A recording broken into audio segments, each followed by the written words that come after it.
হামজা চৌধুরী, সমিত সোমরা বাংলাদেশের ফুটবলে যুক্ত হওয়ায় যে আশার বেলুন আসলে ফুলে ফেপে উঠছিল সেটা হঠাৎই কিন্তু চুপসে যেতে শুরু করেছে।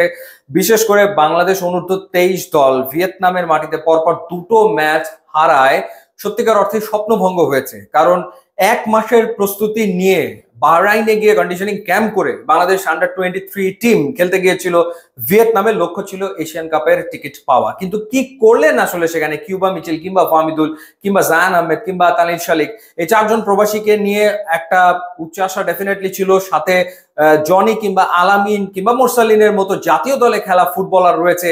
বাংলাদেশ স্বপ্ন দেখছিল যে এশিয়ান কাপে খেলার যোগ্যতা অনূর্ধ্ব 23 দল অর্জন করে নেবে, কিন্তু কিসের কি প্রথম ম্যাচে ভিয়েতনামের বিপক্ষে তো বাংলাদেশ কোন রকমের দাঁড়াতেই পারেনি, 2-0 গোলে হেরেছে। গোল আরো বেশি খেতে পারতো। আর ইয়েমেনের বিপক্ষে শেষ মুহূর্ত পর্যন্ত লড়াই করেছে, কিন্তু শেষ মুহূর্তে গিয়ে গোল খেয়েছে। 1-0 গোলে হেরেছে ঠিকই, কিন্তু বাংলাদেশ গোটা ম্যাচে আসলে কতগুলো গোলের চান্স ক্রিয়েট করতে পেরেছে। মোরসালিন একটা লং ডিস্টেন্স শট নিয়েছিল, সেটা ছাড়া আসলে আর কোথায় কি, কোথায় বিল্ড আপ ফুটবল, কোথায় ক্রিয়েটিভ মিডফিল্ড, কোথায় আসলে পাসিং এর বিউটি, কোথায় আসলে ড্রিবলিং, কোনো কিছুই তো কারো চোখে পড়লো না। মানে কোনো একজন পার্টিকুলার ফুটবলের কোনো একটা মুভ, ওভারঅল কোনো একটা বিল্ড আপ যেটা দেখে ভালো লাগবে সেরকম কোনো কিছু আসলে ছিল না।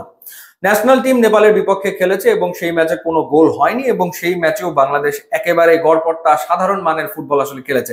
এই ফুটবল খেলে হংকং সিঙ্গাপুরের মতো দলের বিপক্ষে কি জেতা আসলে সম্ভব হবে, সেই প্রশ্নটা ডেফিনেটলি আসলে উঠে গেছে।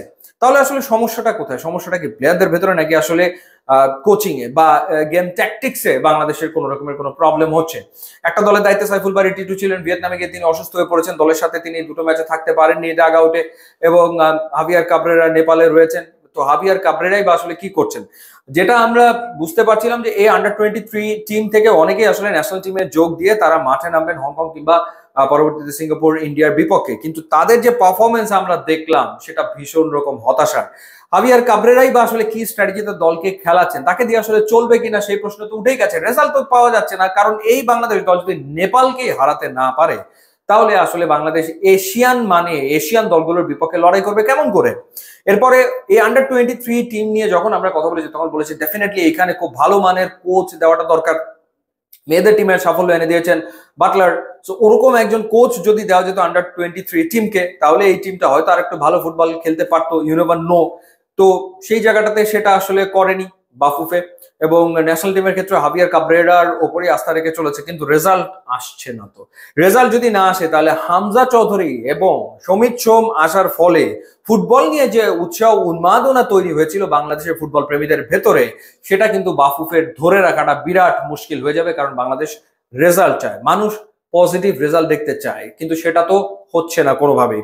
সুতরাং বাফুফেকে এখনই ভাবতে হবে যে টিমগুলোকে তারা আসলে কিভাবে পরিচালনা করবে, কোন কোচদের এনে কোন কোচিং ইউনিট তৈরি করে টিমগুলোকে সামনের দিনে অপারেট করা হবে। ইউটিউব ইনস্টাগ্রাম লিঙ্ক দেওয়া আছে, আপনারা যোগ দিলে খুবই খুশি হবে। Thanks for watching.